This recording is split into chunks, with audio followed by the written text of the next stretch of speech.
성경은 읽기 위해 기록된 문서는 아니었어요. 애초에 처음에 기록될 때는 당시 사람들 중에 종이도 워낙 귀하고 문맹률도 높다 보니까 대체로 이 경전은 한 명이 대표해서 읽고 대부분의 사람들은 듣는 입장에 있었습니다. 그러니까 이 문서를 기록하는 사람 입장에서는 어떻게 하면 읽는 사람들이 잘 기억할까에 집중되어 있지 않고요. 어떻게 하면 듣는 사람들이 잘 기억할까에 집중해서 기록된 문서였어요. 그러다 보니까 많은 일들을 하게 되는데 중요한 것은 반복해서 쓴다거나 중요한 것은 더 길게 풀어서 쓰는 경우가 많이 있었죠. 그런 관점에서 보면 오늘 본문은 창세기에서 매우 중요한 본문이에요. 왜냐하면 창세기 50장 중 가장 긴 글이 바로 이 창세기 24장이기 때문입니다. 그렇게 놓고 보면 좀 이상하다는 생각이 들기도 해요. 왜냐하면 우리가 생각할 때는 아브라함이 아들 이삭을 하나님께 바치는 장면이 더 중요할 것 같잖아요.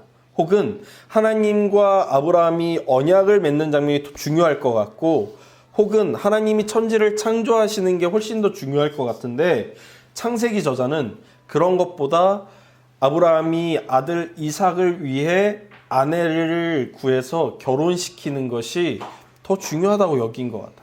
그래서 훨씬 더 자세히 풀어서 이야기를 하고 있다는 것이죠. 그래서인지 오늘 본문만으로도요, 몇 가지 주제를 잡아서 묵상할 수 있을 것 같더라고요.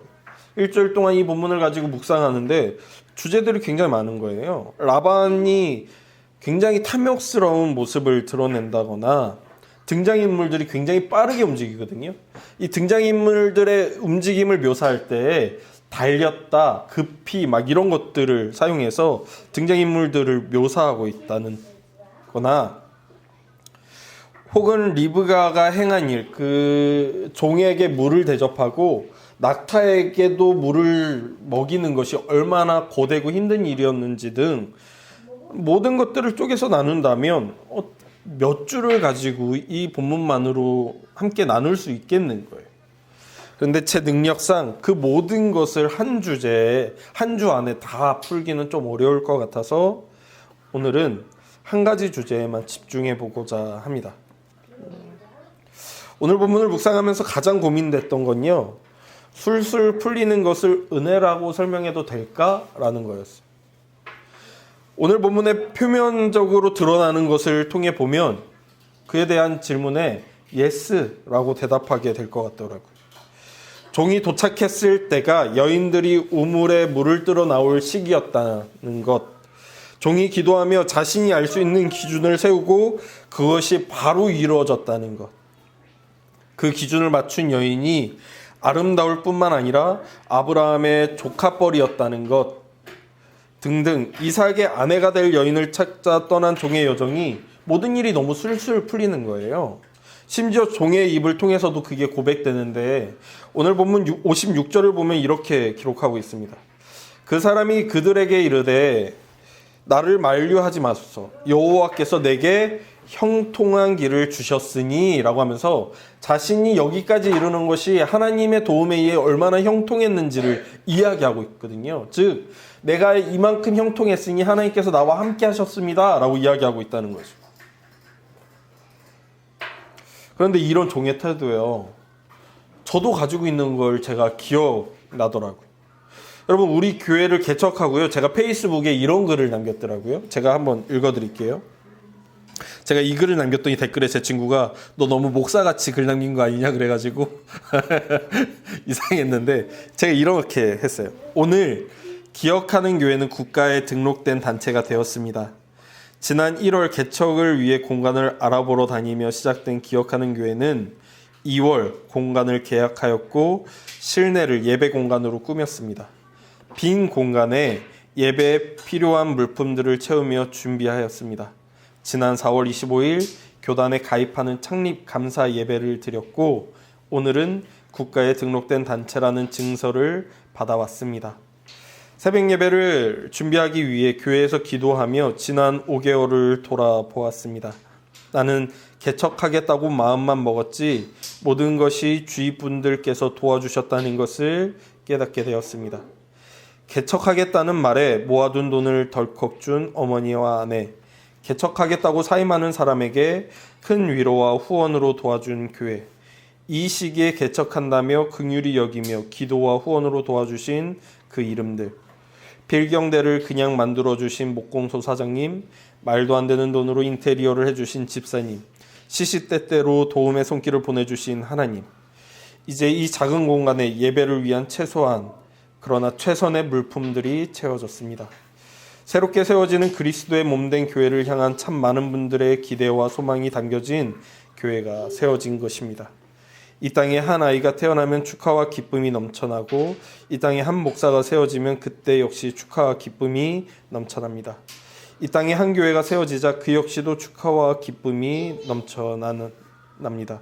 소망하기는 이 아이가 자라 세상의 쓴물과 고단함을 알고도 여전히 주변인들의 사랑과 환대 가운데 살아가고 있듯 그 목사가 여러 풍파와 사역의 한계와 자신의 망할 본성 가운데에도 부르심을 다하길 소망하고 있듯 우리 교회도 이 시대를 살아가며 세상의 손가락질과 교회는 소망이 없다는 외침과 과연 누가 바알에게 무릎 꿇지 않겠느냐는 절망 섞인 외침 가운데도 여전히 교회가 있다 말하며 살아가는 교회가 되었으면 합니다. 여전히 교회란 무엇인지, 말씀이 무엇인지, 삶이 무엇인지 모르겠지만 그래서 교회를 소망하고 말씀을 의지하며 삶을 살아가야겠습니다. 라고 글을 남겼더라고요. 그러니까 제가 이 교회를 개척하고 5개월의 시간을 보내면서 이 교회가 세워지는데 수많은 사람들의 도움의 손길이 없었다면 불가능했겠다. 근데 그 수많은 도움의 손길들이 너무 이렇게 일이 술술 풀리듯이 세워지는 것들을 보면서 이 교회를 하나님께서 세워가시는구나 라고 고백하게 되었다는 거예요. 그러니까 종의 고백과 그리 다르지 않은 고백을 저 역시 하고 있었다는 거죠. 이때만이 아니었어요. 제가 갑상선암에 걸리고 세브란스에서 수술을 했을 때도 제가 페이스북에 이런 글을 남겼더라고요. 제가 이거 찾느라고 한참을 올렸는데 약 한 달 전 아내는 건강검진을 받자고 했습니다. 돈이 아까워서 싫다고 했지만 은근히 받고 싶었던 저는 아내의 설득에 넘어가는 척 받았고 갑상선에 이상이 있다는 통보를 받았습니다. 모든 것이 지나고 보니 이상하다는 생각을 했습니다. 정상으로 나올 수치가 높게 나와 초음파를 찍게 되었고 대학병원이 당일 예약을 받아주었고 그 당일에 조직 검사를 해주었습니다. 결국 발견되지 않고 넘어갈 수 있었던 병이 발견되었고 하나님이 의사와 우리의 몸을 사용하셔서 발견하게 하신 것은 아닌지 생각하게 되었습니다. 제가 갑상선암이라는 결과를 받았습니다. 몇 년 후 이 글을 보며 아내와 함께 웃기를 소망합니다 라고 글을 남겼더라고요. 그러니까 제가 이때에도 왜 내가 건강검진을 받을 때가 아닌데 받게 되었을까? 그리고 하필 그 건강검진 결과 가운데 수치가 이상하게 나왔을까? 대학병원, 그 예약하기 어려운 병원이 그날 갔는데 그날 검진을 해주고 그날 조직검사를 해준 걸까? 그리고 그 검사 결과로 암이 발견될 걸까? 참 신기하다는 생각을 하게 됐어요. 일이 너무 술술 풀려간다는 걸 생각하게 됐죠. 심지어요, 세브란스 병원에 제가 그렇게 가고 싶지 않았는데 저희 어머니가 전화해가지고 간곡히 부탁하니까 몇 달을 기다려야 된다고 했었는데 잠깐 끊어보시라고 하더니 그 전화 상담사가 다시 전화해서는 어머니 한 자리가 났으니까 그날 예약해 주겠다고 하고서는 저를 거기다 집어넣어 주는 거예요. 몇 달을 기다려야 했던 세브란스에 얼마 기다리지 않고 바로 가게 되는 일들도 그때 있었죠. 그렇게 일이 술술 풀릴 때 나는 하나님을 경험하게 되는구나 라는 생각을 하게 됐어요. 그러니까 종의 태도와 다르지 않은 일들이 제 가운데 있는 것들을 보게 된 거죠. 그런데 제 의문은 이런 거였어요. 일이 술술 풀리는 모든 상황이 하나님의 주권인가? 그럼 우리도 반복해서 하나님을 시험하고 자신의 삶을 낙관적으로 해석하면서 살아가면 되는 것일까? 그럼 하나님의 주권이 일하시는 객관적인 증거는 만사 형통이라고 이번 주에 나누고 설교하면 되는 걸까? 그런데 그렇게 설교하자니 마음이 부담스럽고 어려운 거예요. 왜냐하면 성경을 읽어보면 오늘 본문은 만사의 형통이 일이 술술 풀림이 하나님의 주권이라고 분명히 고백하는 것 같은데 성경 전체 창세기에서 요한계시록까지 66권 전체를 보면 꼭 그렇지는 않더라는 거예요. 예레미야 및 이사야 및 선지자들의 선포를 읽어보면요 꼭 그렇지 않더라는 거예요. 성경에서 하나님의 일하심을 상황으로 설명할 때 만사 형통만이 하나님의 뜻이라고 이야기하지는 않더라는 거예요. 하박국에 보면요 1장 2절에서 4절에 이렇게 하박국이 애통 가운데 이야기해요. 여호와여 내가 부르짖어도 주께서 듣지 아니하시니 어느 때까지리이까. 내가 강포로 말미암아 외쳐도 주께서 구원하지 아니하시나이다.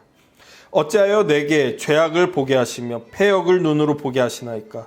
겁탈과 강포가 내 앞에 있어 변론과 분쟁이 일어났나이다.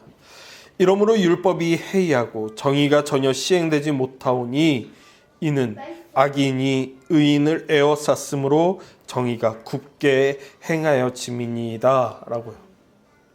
근데요 하박국이요 유다의 선지자였는데 그가 계속해서 반복해서 하나님한테 의문이 던지는 것은 하나님 저 바벨론이란 나라가 부강해지고 세계를 다 다스리는 것 같고 점점 이스라엘을 위협해 오는데 이게 과연 옳은 것입니까? 이스라엘이 유대가 아무리 타락했다고 한들 블레셋보다는 선하고 의인일 텐데 더 악인을 들어서 덜 악인인 유대를 징치하시는 것이 옳은 일입니까? 라고 하나님한테 계속해서 질문하더라는 거예요. 즉 유대 땅이 망함이 하나님이 옳습니까?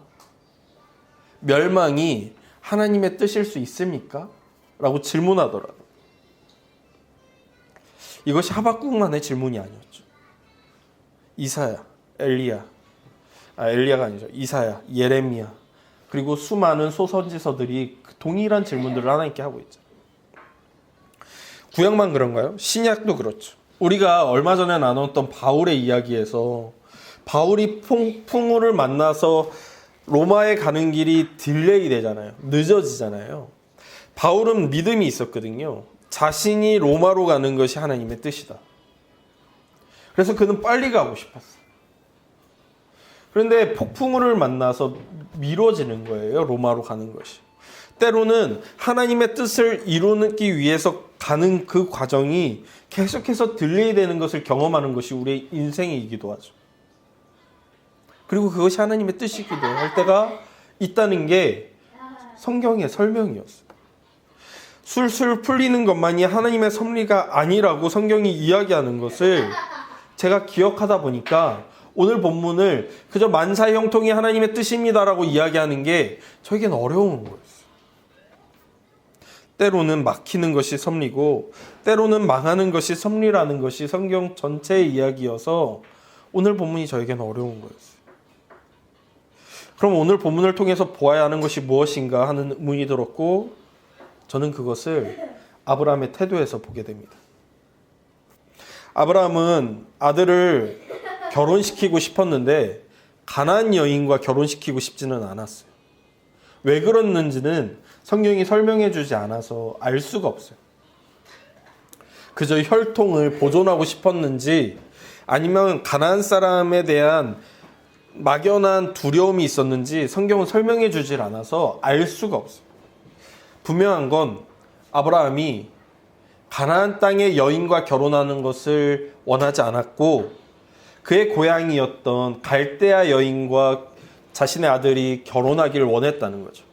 근데 그가 노쇠하여서 스스로 아들의 아내를 구하기 위해 갈대아까지 갈 수는 없었어요. 그래서 그가 신뢰하고 있던 종을 보내서 데려오고자 했죠. 이때 종이 아브라함에게 질문을 합니다.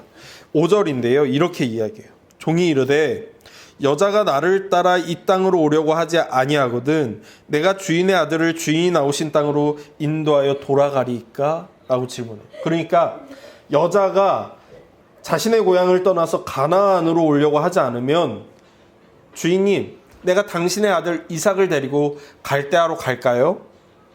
가나안을 떠나 갈대아로 갈까요? 라고 질문하는 거예요. 그때 아브라함이 그에게 이렇게 이야기하죠. 6절 그리고 8절입니다. 6절과 8절이 동일한데 6절을 먼저 보면 이렇게 이야기해요. 아브라함이 그에게 이르되 내 아들을 그리로 데리고 돌아가지 아니하도록 하라. 8절 역시 마찬가지입니다. 만일 여자가 너를 따라오려고 하지 아니하면 나의 이 맹세가 너와 상관이 없나니 오직 내 아들을 데리고 그리로 가지 말라라고 이야기해요. 그러니까 여자가 안 오면 이삭을 갈대아로 데려갈까요? 라는 질문에 아니 갈대아로는 데려가지 마라고 이야기해요. 가나안 땅에서 벗어나게 하지 말라고 이야기합니다. 그 이유가 7절에 나와요. 7절을 이렇게 이야기해요. 우리 함께 읽을까요? 7절입니다. 시작. 하늘의 하나님 여호와께서 나를 내 아버지의 집과 내 고향 땅에서 떠나게 하시고 내게 말씀하시며 내게 맹세하여 이르시기를 이 땅을 내 씨에게 주리라 하셨으니 그가 그 사자를 너보다 앞서 보내실지라 내가 거기서 내 아들을 위하여 아내를 택할지니라. 아멘. 내가 정말 원하는 건 내 아들이 내 고향 여인과 결혼하는 것이지만 그것보다 더 중요한 게 있다는 거예요. 하나님의 언약의 땅인 가나안에 머물러서 살아가야 하는 것. 그게 훨씬 더 중요하다는 거예요. 내 원하는 것, 내 원함보다 하나님과의 언약이 더 중요하다고 아브라함이 지금 이야기하고 있어요. 아들의 경혼도 중요하고 아들이 가나안 여인이 아니라 자신의 고향 여인과 맺어지는 것도 정말 중요하지만 그것보다 더 중요한 것, 그것을 하나님이라고 이야기하고 있는 거죠. 종이 이상의 아내를 얻는 과정에서 일이 술술 풀리는 것도 중요했고 기도하는 가운데 하나님의 뜻을 구한 것도 중요했고 하나님의 뜻을 명확히 알기 위해 여인을 시험한 것도 중요했지만 그 모든 것이 아브라함과 하나님이 맺은 언약 가운데에서 이루어져야 했다는 거예요. 만일 그 언약 밖에서 이루어진다면 술술 풀림 필요 없다는 거예요. 그러므로 오늘 본문에서 매우 중요한 포인트 중에 하나는 하나님의 은혜는 만사 형통은 언약 가운데에서 이루어지고 있는가 하는 것입니다. 만일 언약 밖에서 이루어지는 은혜, 만사 형통이라면 그것은 은혜가 아닐 수 있다는 거죠. 여러분 2024년 첫 예배를 시작하며 올해 2024년에 하나님의 은혜가 가득하기를 소망합니다. 올해 2024년의 일상이 술술 풀리길 소망해요. 저도 그래요. 우리 가족들 다 건강하기를, 우리 서아가 2024년에는 조금 더 크기를, 우리 주아가 2024년에는 조금 덜 고집 부리기를. 요즘 자꾸 주먹을 쓰는데 주먹을 2024년에는 조금 덜 쓰기를, 우리 교회 교인들이 2024년에는 더 부자가 되기를 정말 소망해요. 그리고 우리 교회가 새로운 가족들이 더 오기를, 교회가 내적으로나 외적으로 성장하기를, 그래서 하나님 보시기에 건강한 교회가 되기를, 세상이 보기에 저기 교회답다라는 이야기를 듣기를 정말 소망해요. 그런데 그 모든 것이 하나님의 관계, 하나님과 맺은 언약에서 벗어난 방식으로 이루어진다면 그건 차라리 없는 것만 못하다는 게 오늘 본문이 저에게 보여주는 거예요.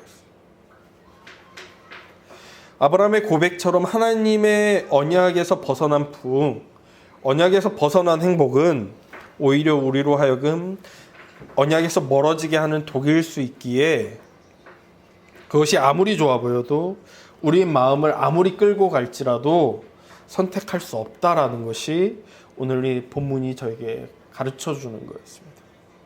그래서 2024년을 시작하는 이 첫 주에 만사의 형통을 기원하고 싶으면서도 동시에 그 만사의 형통이 제발 언약 가운데에서 이루어지기를 소망합니다. 기준이 있어야 한다는 거예요. 기준이 없는 복은 시간이 지나면 오히려 독이라는 것을 다시금 되새기게 됩니다. 그래서 여러분 우리 모두의 2024년이 복되길 소망해요.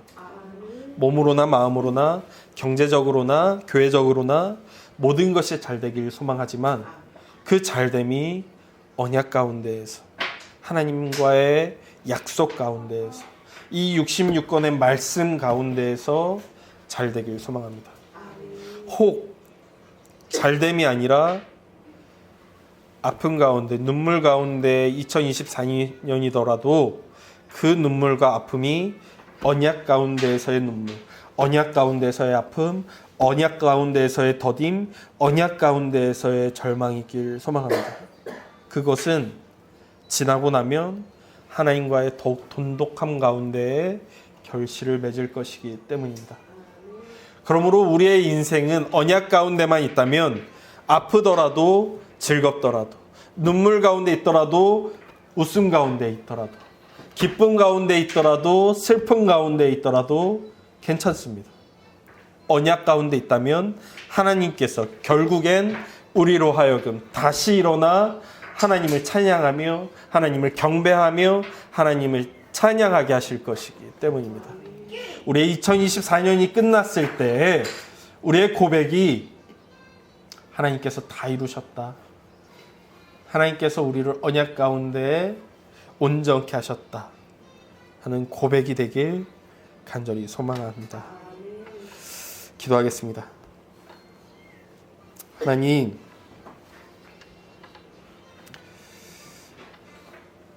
아브라함의 종의 고백이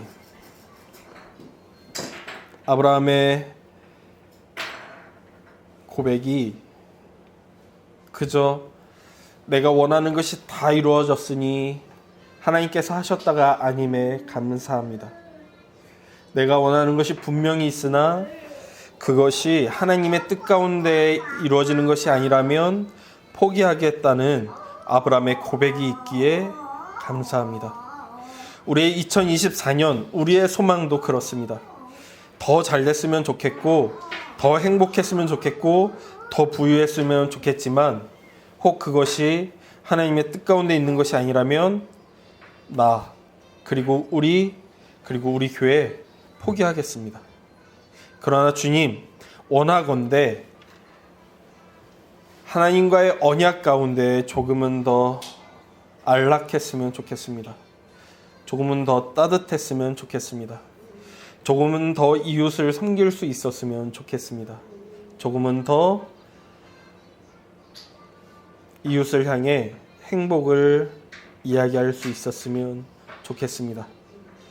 그러니 주님, 창세기 24장이 아브라함의 소망을 고백하게 하시고 그 종의 발걸음을 인도하시고 그 종의 기도를 이루시며 그 종을 통해 아브라함의 소망을 이루셨듯 오늘 우리가 드리는 기도를 주여 사용하사 2024년이 끝났을 때에 하나님 덕분에 조금은 더 따뜻했다. 하나님 덕분에 조금은 더 웃었다. 하나님 덕분에 조금은 더 소망을 이루었다. 하나님 덕분에 언약 가운데 모든 소망이 이루어졌다. 고백할 수 있게 하여 주시옵소서. 2024년 하나님과 동행하며 하나님과 함께하며 하나님의 뜻 가운데 조금은 더 복된 삶을 살아가길 소망하며 예수님의 이름으로 기도했습니다. 여호와는 내게 복을 주시고 너를 지키시기를 원하며 여호와는 그의 얼굴을 내게 비추사 은혜 베푸시기를 원하며 여호와는 그 얼굴을 내게로 향하여 드사 평강 주시기를 원하노라. 아멘.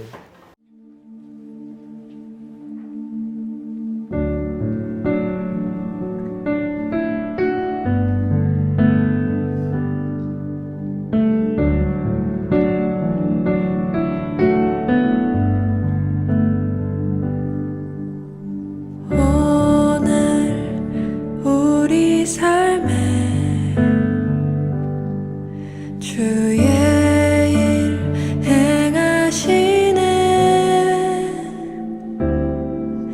실수가 없으신 완벽한 일하심으로